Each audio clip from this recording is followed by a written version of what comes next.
Hey, welcome everybody. It's 3:02. We're going to get started. It looks like most of our participants have been entered into the room. Welcome to the 3 o'clock session that is entitled, What Do Leaders Need to Know About Gifted Education Compliance and Best Practices? Take the next few seconds to just kind of settle in, take a deep breath or stretch. Just make yourself comfortable so that we can enjoy the next hour of learning with our guests, Amy, Shirley, and Patrice.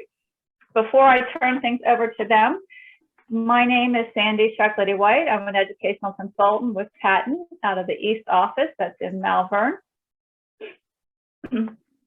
Our session will be 60 minutes in length and it is being recorded. The session is also being closed captioned. Our tech staff will be turning that on. Just double check that it is on if you need that ability. And to access the captioning, just click on the icon that's in your Zoom control panel.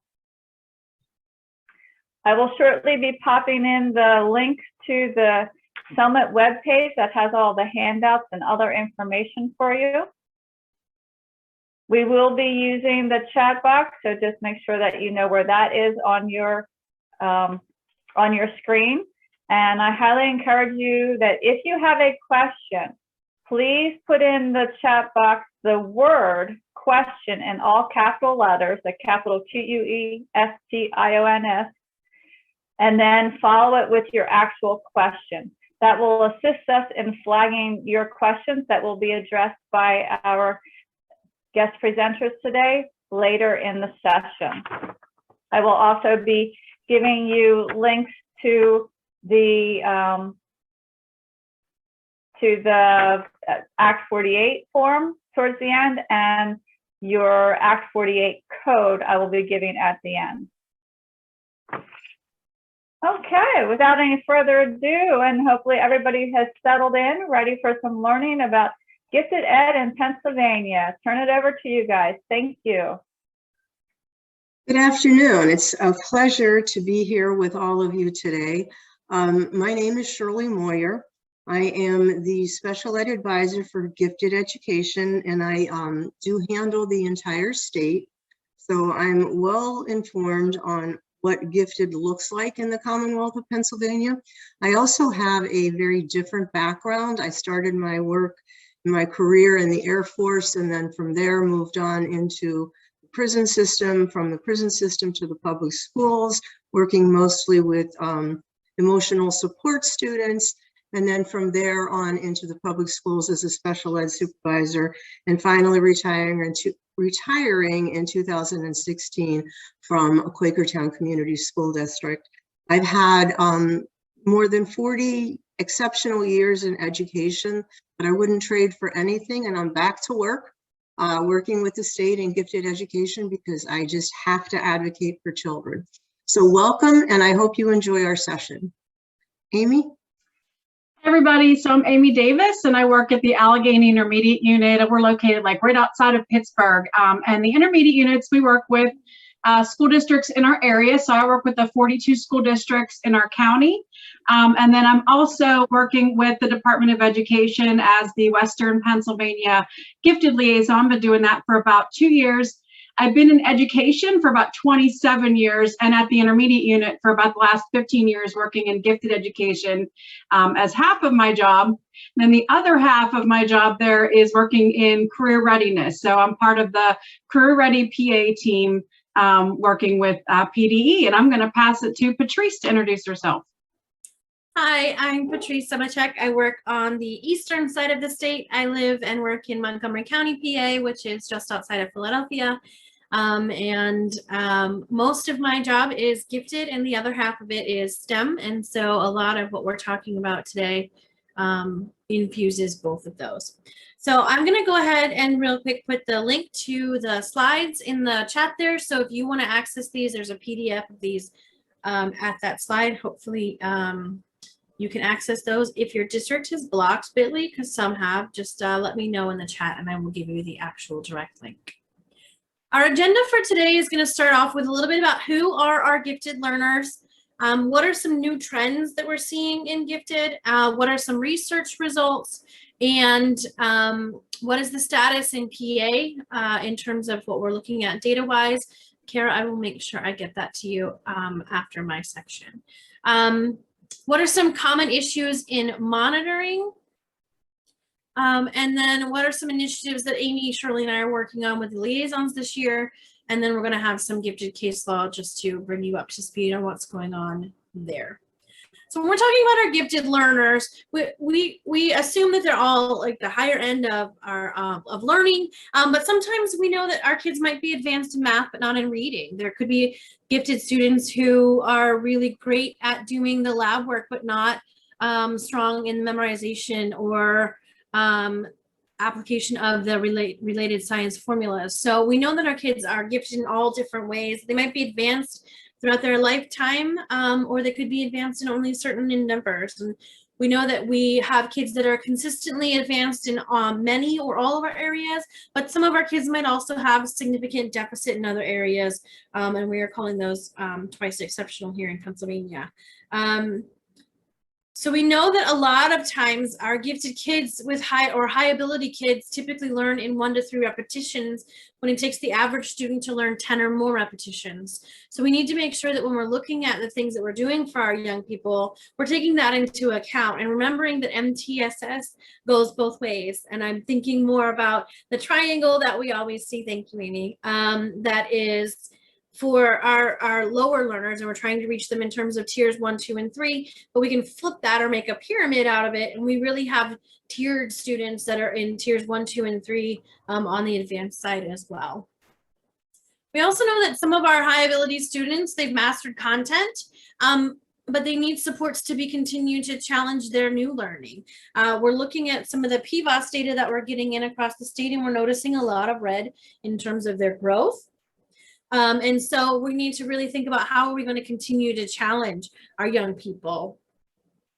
We also know, and we were trying to stress this a lot, that more work does not mean that an activity is more challenging or differentiated. So giving them more of the same does not mean that they're going to be differentiated for it. It's really thinking about how can you shift that work to something a little bit deeper or meaningful while sticking to the PA Common Core standards.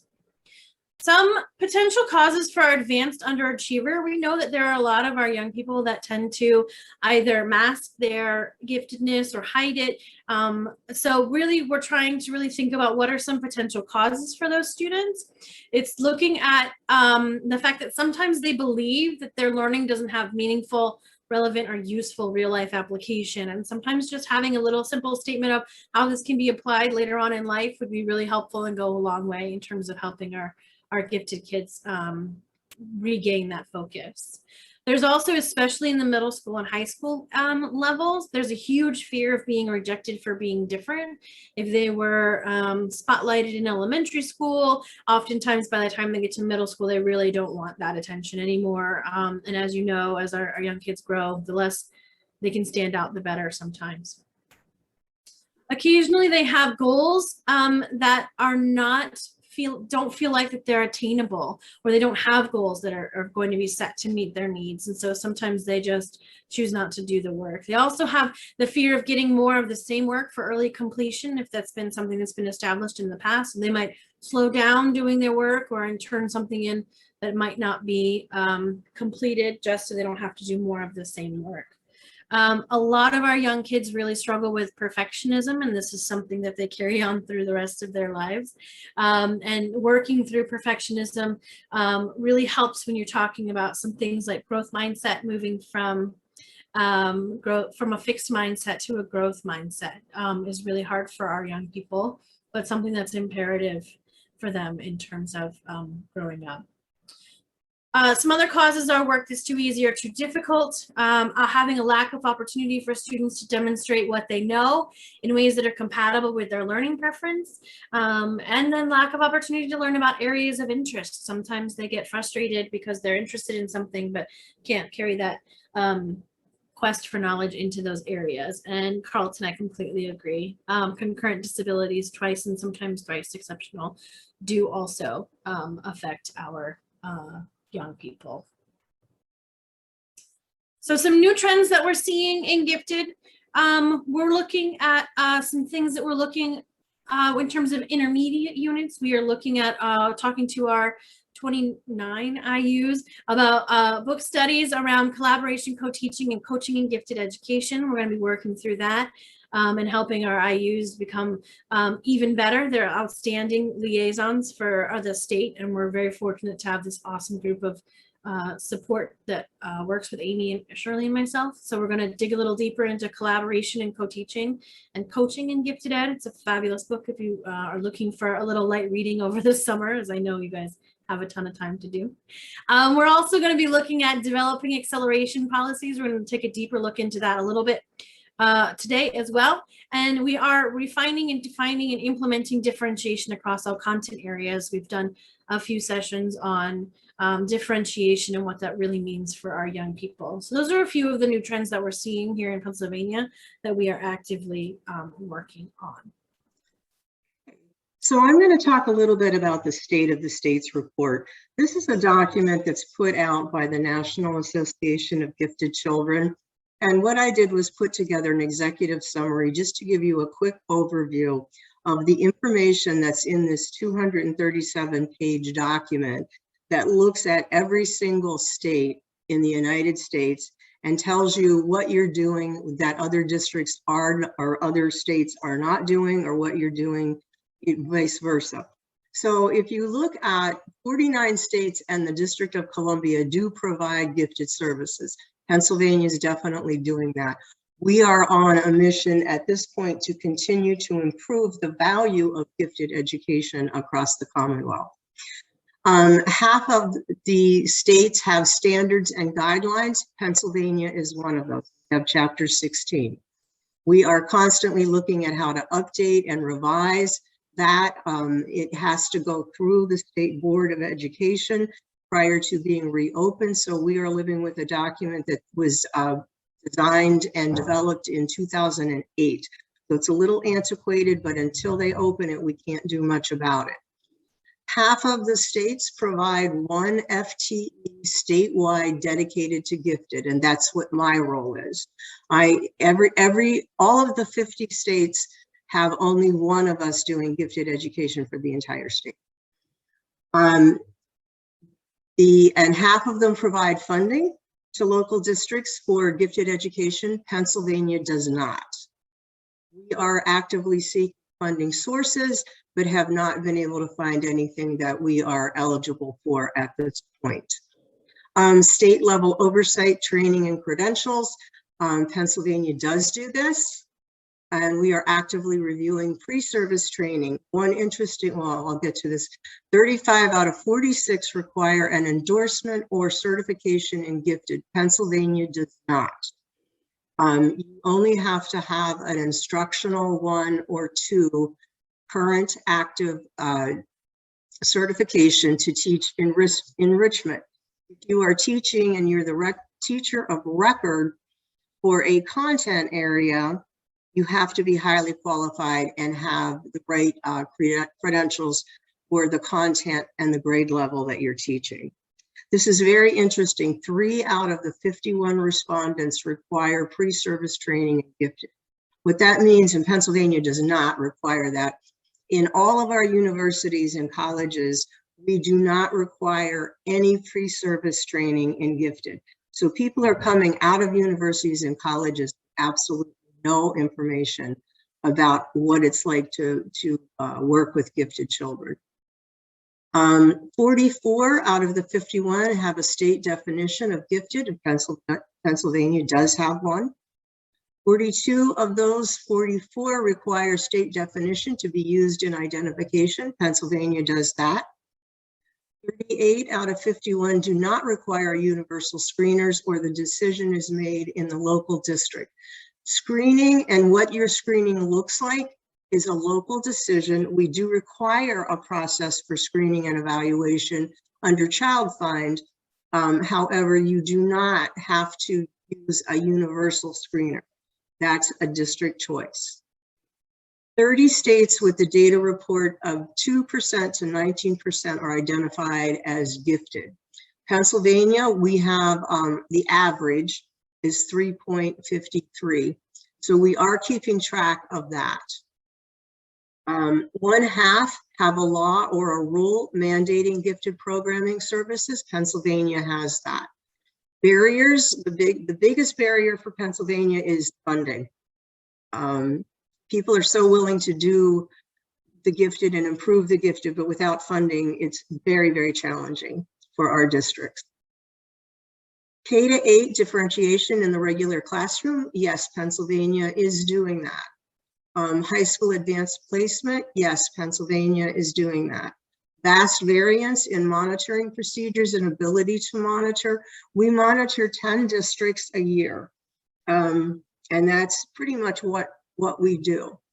One of the things I want to bring your attention to, which is the next piece, the PA status, I wanted to draw your attention to these statistics.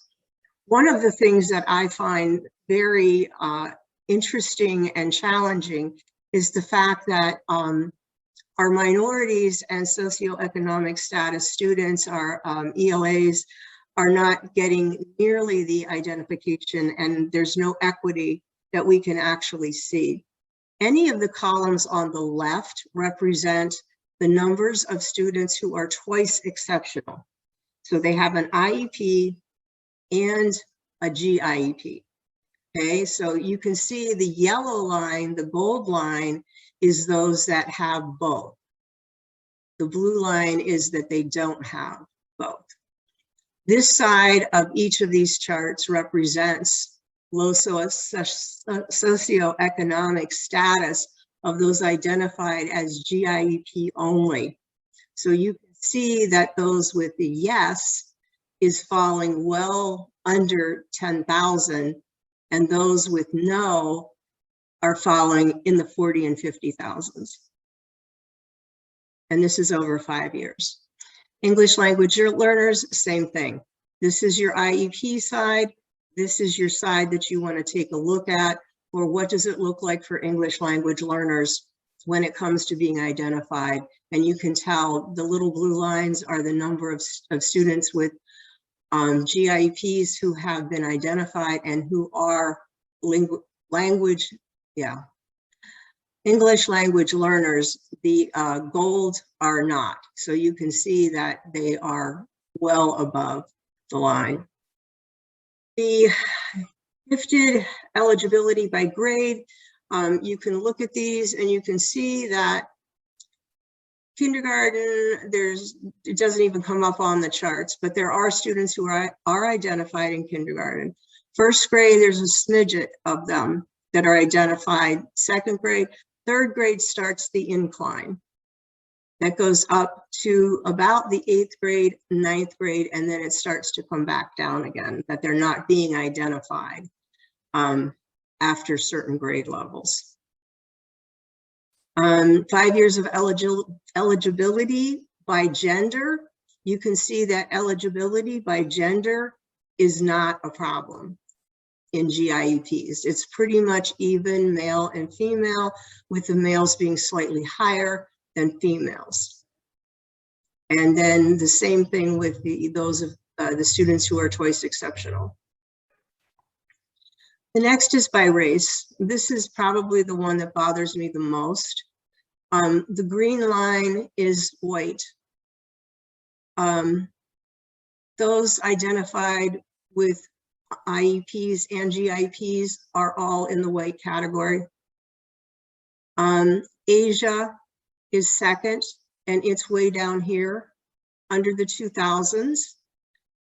And we have identified close to 48,000 white children in the state of Pennsylvania. Hispanics are very, very low, as are African Americans, American Indian, and Alaskan Native, multiracial.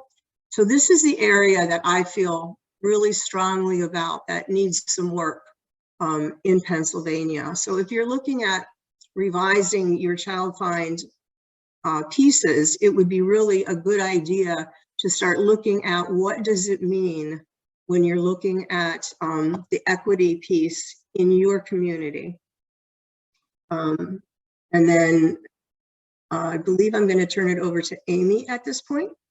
I am. We're going to talk about some issues that Shirley finds when she goes out and monitors school districts and gifted education. And in the state of Pennsylvania, we follow regulations in Chapter 16 for gifted. And in Chapter 16, there are some service options for gifted education, and that is acceleration, enrichment, or a combination of them. And so one of the common issues in monitoring is a clear description of the delivery model that the district is using. So let's talk a little bit about acceleration versus enrichment and what those are. So enrichment. Enrichment activities, those build upon the regular curriculum and offer greater context and a deeper dive into a subject for students. And you can implement these easily in the classroom. It could be something that a group works on, a group with similar abilities. And these are things that would be based on an individual student's strengths, interests, needs, and align to the instructional level standards. Now, here at the bottom of this slide is a link. So when you get to our slide deck, you can click on this and it'll take you to the National Association for Gifted Children. And they have these parent tip sheets. They must have 20 or more of these tip sheets. They're fantastic. You can go and grab those and use them with your parents if you'd like. But this one links you to the tip sheet on enrichment, talks a little bit about that, and also talks about the academic competitions as well and how to use those as part of enrichment. And then we can go on to the next slide and talk a little bit about acceleration. Now, acceleration, I know when people think of acceleration, first thing they think of is whole grade acceleration or subject acceleration, but there are 20 different types of acceleration. And there is a link at the end of our slide deck here that takes you to the Acceleration Institute. And they list out the 20 different types of acceleration and how you can use those in your district. So it's a great resource for you. And acceleration can provide academic challenges to students that are ready for it. And then here's the link here to the National Association for Gifted Children, their tip sheet on acceleration that can be used even with teachers or with parents. So one of the things that we hear a lot about are the concerns around acceleration. We hear those concerns not only from parents, but also from teachers and schools that, and the big thing that we get is that acceleration isn't good for social emotional development. Well, studies and research have found that this is not true. So one of them here, longitudinal studies of 20 years or more indicate that accelerated students attend more prestigious colleges, earn more advanced degrees, earn higher incomes. And then, so we have a couple of slides here on research. Patrice, you can move to the next one. And you can see acceleration supports the social and emotional development of gifted students. We're placing them with other like-minded students. So a lot of what we've heard people talk about is moving students ahead, then are they really mature enough? Well, really it's showing that they're talking to students that are like-minded, same knowledge, and that is very advantageous for them. Research also shows that students know 40 to 50% of the material that's presented at grade level. They experience no differentiation in the classroom 85% of the time, and that they retain new information skills better when the pace is quicker and there is less repetition. So whenever you are looking into accelerating a student, you can move to the next slide, Patrice. Here's the Bell and Blank link that I was talking about earlier down here at the bottom. So the Bell and Blank Acceleration Institute is out of the University of Iowa. They have lots of great information. They have research and all kinds of things for you as you are looking into acceleration for your students. And if you have the data there, so when you're getting ready to accelerate students, if you're looking at the data and you're sure that that student will be that will work for them when they're being accelerated, you can be confident that you're making the right decision for those students, and you can follow those students along. So for the next few years, checking in with them to make sure that that acceleration is working for them, and it's being something that is should be included in their GIP and used as one of the service delivery options for students. One thing I do want to mention is there is no, the districts are not required to have an acceleration policy in the state of Pennsylvania, but you really should. And acceleration should really be looked at as something that can be used in order to support your gifted students. And so then there's some other things that we're going to talk about in monitoring. I'm going to pass it back to Shirley, who's going to talk about some other common issues that she finds when monitoring. Okay, so let's talk about the monitoring. We do these 10 school districts every year, and I've been doing this. This is my 3rd year going into this, and what I find is that there is a lack of well-written, comprehensive gifted assurances plans that are a part of your comprehensive plan. I was recently in August assigned to approve or improve these gifted assurance plans, and I'm sending an awful lot back, but I'm very willing to work with districts to make sure that they're accurate and correct. But if you don't have a good map out of what your gifted plan actually looks like in your district, and you're filling those out with just 1 or 2 sentences because that's what you've always done in the past, you want to take a look at that again. And I'm willing to talk to anybody about what that looks like. But that's a big thing that I find when I'm out in the field is the gifted assurance plans are not gifted plans. They are simply just statements of fact. Then there's a lack of administrative leadership and understanding of the needs of the gifted students. I find this frequently at the high school level.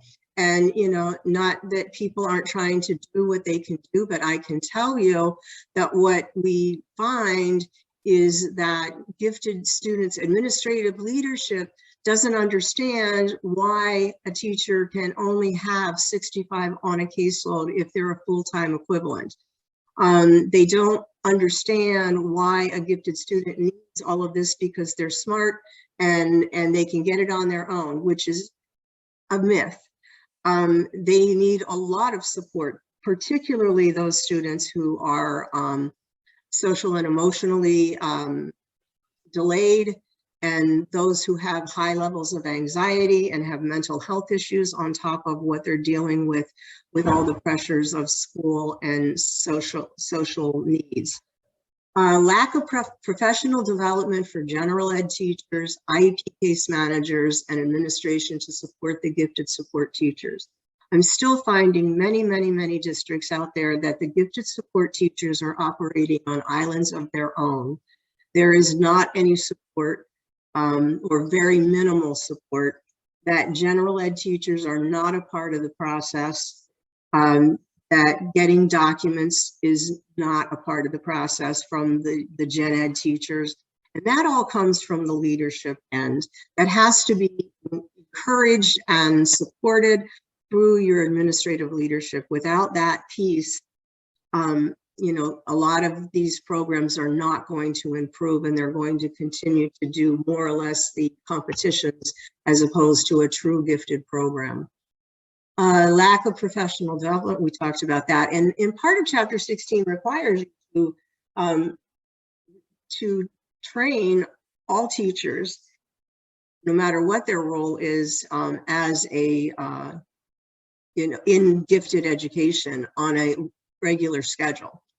That's part of Chapter 16. So that one comes out when I do monitoring. Lack of collaboration time for gifted support and general ed teachers. There seems to be a lack of it, and it's required to be in the required to be in the GIEP in the supports grid, that there is collaboration for the gifted support teacher and the general ed teachers. And if the child is twice exceptional, the IEP teacher must also be a part of that collaboration. And that's the first item that gets entered into the supports grid. Lack of training for writing appropriate academic goals to be delivered in academic settings, measurable and aligned to PA Common Core standards. That is something that we find a lot of issues with. There is minimal connection between the present levels of educational performance, the goals, the STLOs, and the SDIs. Much of that stems from the high transition of teachers in gifted positions. If your district is one of those districts that because of resources, you have to move teachers around and you assign whoever you have available as the gifted teacher and don't provide enough support and training for that teacher, your programs are not going to come through as being solid programs and compliant. When I have goals that are written to programs and not to individual academic needs, that is non-compliant. You have to write the goals to the individual needs, the academic individual needs of the students. Okay, I'm going to turn it back over to Patrice at this point. So just to clarify, because I know that there's a lot of special ed supervisors on here, the PLEPs and the STLOs and STIs are very similarly correlated to IEPs. And so you have present ed levels of academic and functional behavior. That would be where the PLEPs are. STLOs are your short-term learning objectives, just like your short-term objectives and STIs are the same. I just wanted to, sometimes we get lost in educational acronyms. So I just wanted to make sure we talked about those real quick. So what are some initiatives that we're working on for the upcoming year? One of our main goals is to support districts in corrective action. So if you are lucky enough to be one of Shirley's 10 for the year, Amy and Shirley and I are here to support you as much as you possibly need / want, and that is part of our roles. We also work with those 29 IUs to improve practices across the Commonwealth. We are, like I said, very fortunate to have phenomenal IU representation across the state, and we're working with them to continue to have a clear and cohesive message from all of us that are coming out. We're actively working on an Act 45 PIL class for administrators that is wrapped around what is gifted education, how to help teachers with GIEPs and those kinds of things. So that's what's coming down the pipe too. Like I said earlier, we're conducting 2 book studies to improve our practice, one around equity and one around coaching and collaboration. And we are looking to form stakeholder committees to address equity in identification. As you saw with Shirley's notes before, or the graphs before, there is a huge inequitable difference between all of our students. And so we want to make sure that we're closing that gap and designing ways to actively identify all of our gifted kids to give them the support that they need. We are also in the process of beginning discussions with school psychologist organizations to improve the evaluation process. We know that oftentimes they tend to be left out when we're talking about PD and having these conversations, and they're an integral part of the entire GIEP process, and so we want to make sure that we're meeting their needs as well. We're also providing professional opportunities at the state, regional, and local levels.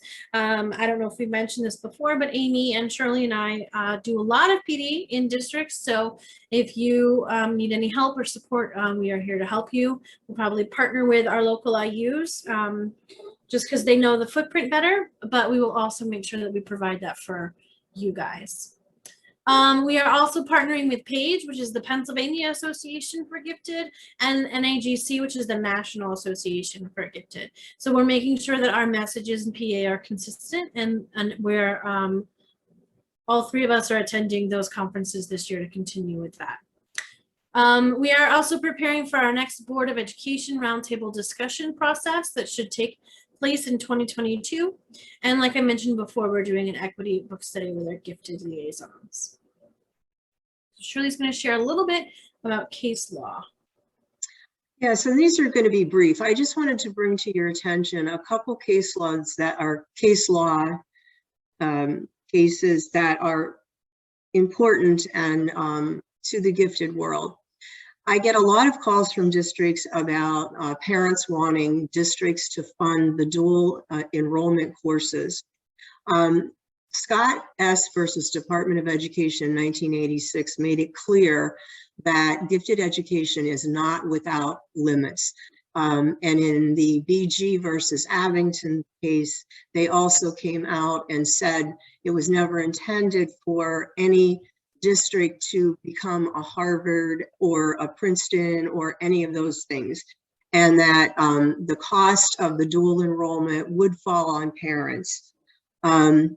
The other thing that came out of BG Abington, and this was in 2010, was that when parents disagree, and I've had this a lot, where a GIP team writes a GIP. It's signed, sealed, delivered. It's a legal document. Then the district comes back and says, no, we made a mistake. We can't do this.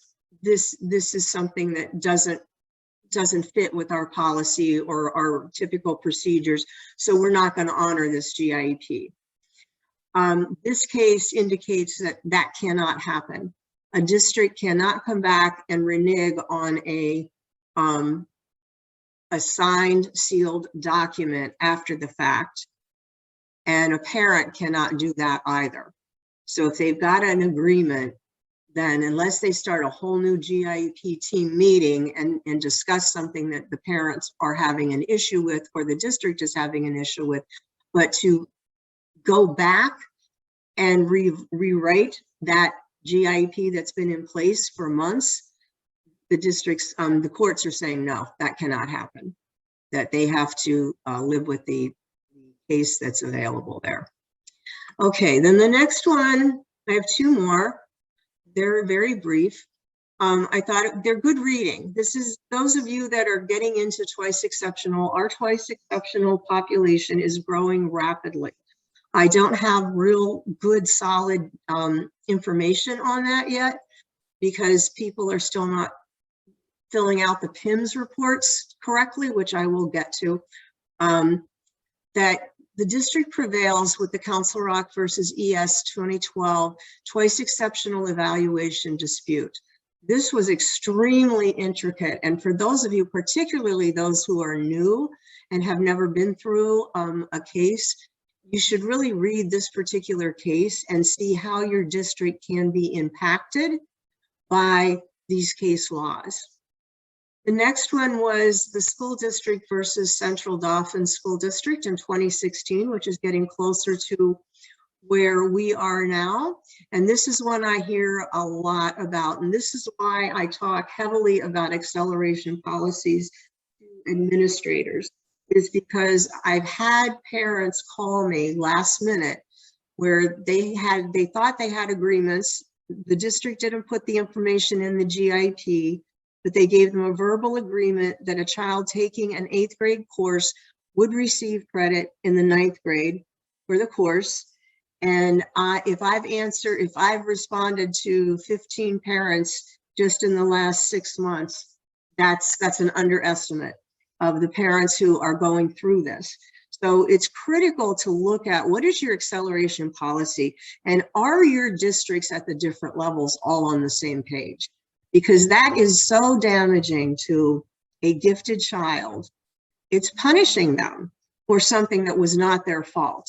And I think that it behooves us not to have all three of our age brackets on the same page so that middle school team knows exactly what the high school team will or will not do. And besides, the GIP actually trumps that. However, you know, districts make their decisions and they have to live with them because they have to defend them. But these are two cases also that where the parents prevailed in the second one, where the district was required by the hearing officer to go back and allow the student to schedule the courses that were in dispute when the district said no, they weren't going to do that. So it's an interesting case to be looking at. And next, let's talk about the PIMS field and why this is so important. I've been talking to you about this and people don't understand the PIMS and the account. I can't pursue funding without good, solid, hardcore data, okay? It has to be objective data. So in 2019, I created these counts that go into field 80 of your PIMS data. And the school district's accuracy is critical to getting the actual information right. So if you look at the codes, it's GY stands for gifted has a GIP with or without a 504 service agreement. GS stands for twice exceptional, receives gifted services through an IEP. GX, student is gifted and does not receive services. That's the missing link. I cannot get a solid answer on this because I think the software isn't built up for that. And there hasn't been strong communication between the PIMS coordinators and the special ed people, and the fact that many people don't know about this because it's gifted. And you know, I understand all those pieces, but if I can't get good, accurate data from districts on this, then we're losing opportunities to try for things that we need in the field to be more productive and to improve our practices. And let's see, I think the next one is also mine. Yes, this is mine. The Patrice, is this a turn-in one? It's going to turn in each no, one? it should be okay. Okay. All right. Let's look at frequently asked questions, and I get this one all the time. Actually, a district just called me today, and we're working on how do they adjust to the caseload piece when they don't have FTEs in their district. So what you have to do when you start out with looking at the teacher's schedule and determine how many periods a day the teacher has available. So let's say your teacher has 7 periods a day available for duty. You subtract 1 period for prep and 1 period for lunch. That brings the teacher down to 5 duty periods. You determine how many teaching duty periods are dedicated to gifted only assignments. So is the teacher seeing gifted students only? Is it a pull-out program? How many periods total is that teacher available for gifted only services? The number of gifted periods is then divided by the total number of periods the teacher has made. So in this example, it's 2 periods are assigned to gifted divided by 5 gives you 0.40. Then the next step is you take and multiply 65 by the percent found in number 4, which is 0.40. And that means that a teacher that has 2 periods a day dedicated to gifted in this scenario can have 26 students on their caseload, and that's it. If the teacher is full-time gifted, 65 is the caseload for that person. And that can, you know, be the coaching, co-teaching. If they're a full-time gifted support teacher, you can give them 65 total in an FTE, regardless of their duties, as long as they're not teaching regular ed classes that are not dedicated to gifted. You know, that was a mouthful, but you can find it on PDE, frequently asked questions, and it's got the calculation there for you to go ahead and go through step by step. And if you're having difficulty figuring it out, please don't hesitate to call me, and I will be happy to work any teacher's schedule out with you to see what you can do and look at your schedule to maximize what you're able to do in your district for compliance on that. So where do you want to go for more information? So you can hear more about best practices, talk to some really great people. So we have a few things here to offer up to you.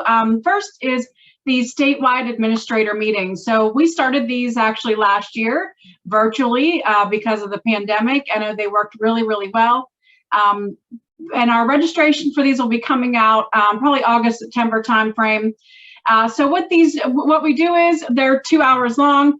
The first about 45 minutes to an hour, we provide updates, resources, information to you regarding gifted education, and these are open to everybody. We really hope to get administrators to join these sessions because we provide some updates in gifted education. And then once we provide all that information, we open it up to questions. And typically we've gotten around 90 to 100 questions for each one of our meetings. These are held through Zoom. And so we're going to have 2 this upcoming school year, October 13th and April 6th. and we'll send out the registration email out. They'll go out through the Gifted Liaison community out to the districts.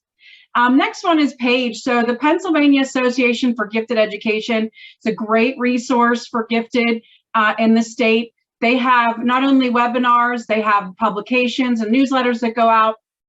And their conference is going to be held here in Pittsburgh this year. It's going to be in Cranberry area, November 3rd, 4th, and 5th. And so you can check that out. And we'll hope to see you there. The three of us are going to be doing a couple of sessions there, and they'll have a lot of great other sessions as well.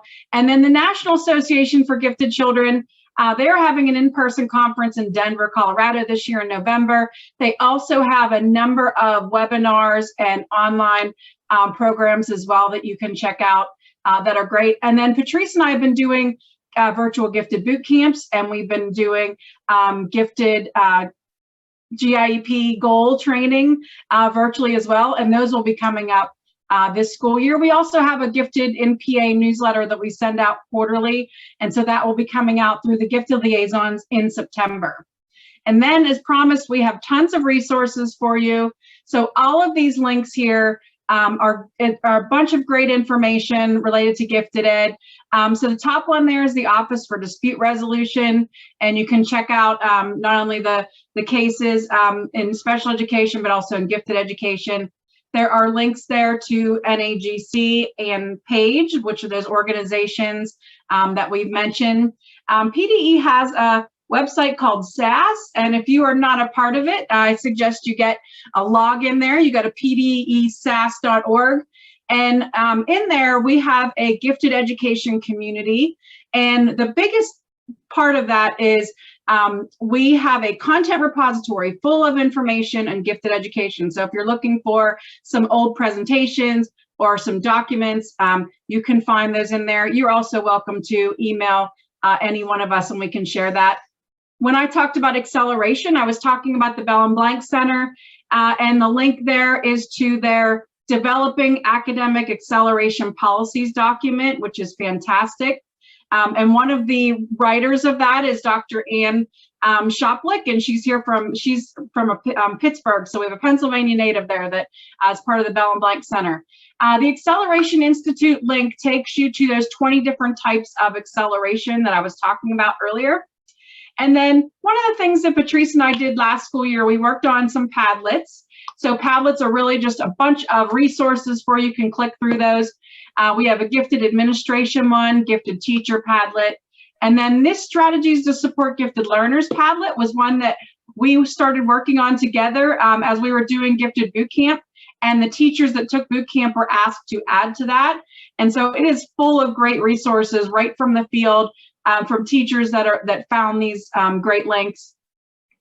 They're out of the Renzulli Institute. There's a link here to the 15 tips, and then some more research findings for you that you can go through. And as always, if you need anything from us, you have our email contact information. And also, as Patrice mentioned, every intermediate unit in the state has a gifted liaison that is there to help. They're fantastic.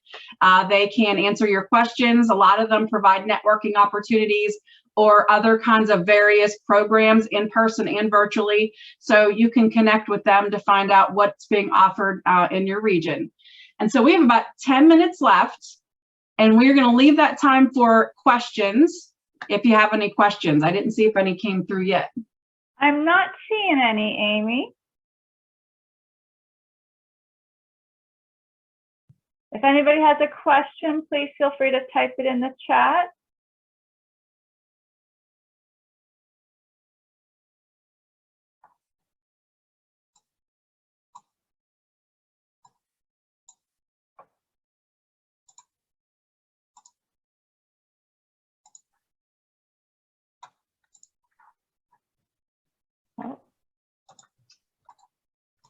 There is one question just popped up. How do you work with charter schools?